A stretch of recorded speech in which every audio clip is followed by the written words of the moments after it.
দেশের দায়িত্ব গ্রহণ করেছেন প্রধানমন্ত্রী তারেক রহমানের নেতৃত্বাধীন নতুন সরকার। তাদের কাছে দেশের চলচ্চিত্র শিল্পের স্বার্থে কিছু জরুরি দাবির কথা জানিয়েছেন ঢালিউড মেগাস্টার শাকিব খান। নানা সমস্যায় জর্জরিত এবং খাদের কিনারায় পড়ে থাকা এই চলচ্চিত্র জগৎকে জাগিয়ে তুলতে শাকিবের এই চাওয়া ও প্রত্যাশা যদি পূরণ হয়, তবে দেশের চলচ্চিত্র আবারও ঘুরে দাঁড়ানোর সম্ভাবনা রয়েছে। প্রতিবার জাতীয় চলচ্চিত্র পুরস্কার নিয়ে নানা বিতর্ক ওঠে।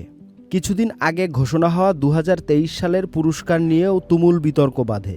বিভিন্ন গণমাধ্যমে প্রকাশিত খবরে জুরি বোর্ড সদস্য অভিযোগ করেন, অন্তর্বর্তীকালীন সরকারের একজন উপদেষ্টা পছন্দমতো পুরস্কারের তালিকা করেছেন।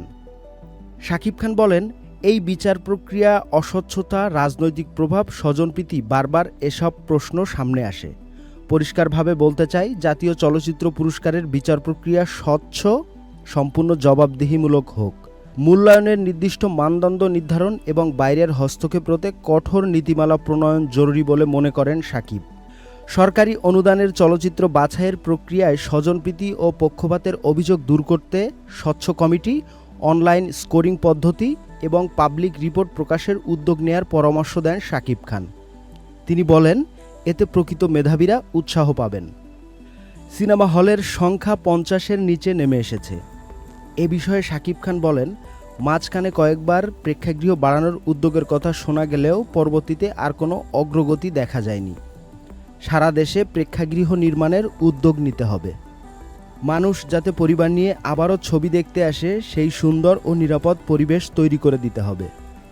সারা দেশে যেসব বন্ধ ও জরাজীর্ণ প্রেক্ষাগৃহ রয়েছে, সেগুলো সংস্কারে স্বল্প সুদে ঋণ, কর ছাড় ও পুনর্গঠন তহবিল গঠন করা যেতে পারে। যেসব জেলায় প্রেক্ষাগৃহ নেই, সেখানে কম আসন সংখ্যায় ডিজিটাল মিনি প্রেক্ষাগৃহ বাড়ানোর উদ্যোগও নেওয়া যেতে পারে। এছাড়া digital projection, Dolby sound, online ticketing এসব বাধ্যতামূলক বা প্রণোদিত করলে দর্শকদের অভিজ্ঞতা আরও উন্নত এবং তারা হলমুখী হবে বলে মনে করেন ঢালিউডের এই কিং খান। প্রেক্ষাগৃহকে শুধু সিনেমা নয়, সাংস্কৃতিক কার্যক্রমের কেন্দ্র হিসেবে গড়ে তোলা যেতে পারে, যেখানে বিভিন্ন উপলক্ষে চলচ্চিত্র উৎসবের আয়োজনও করা যেতে পারে।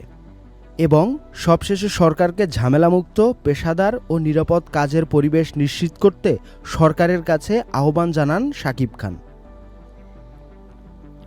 নাহিয়ান ইমন, চ্যানেল আই অনলাইন।